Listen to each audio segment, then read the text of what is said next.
vaig fer deixeble d'ell al conservatori durant molts anys i és l'únic mestre que m'ha ensenyat música d'allà pràcticament, perquè els altres ensenyaven teoria, però el mestre ensenyava i ens ensenyava música.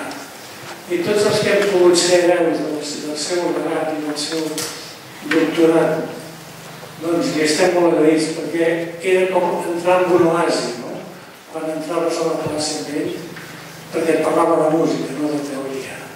I avui que el veig aquí, doncs li vull dir gràcies, mestre, perquè vos m'heu ensenyat tota la música que sé. Moltíssimes gràcies a la vostra presència.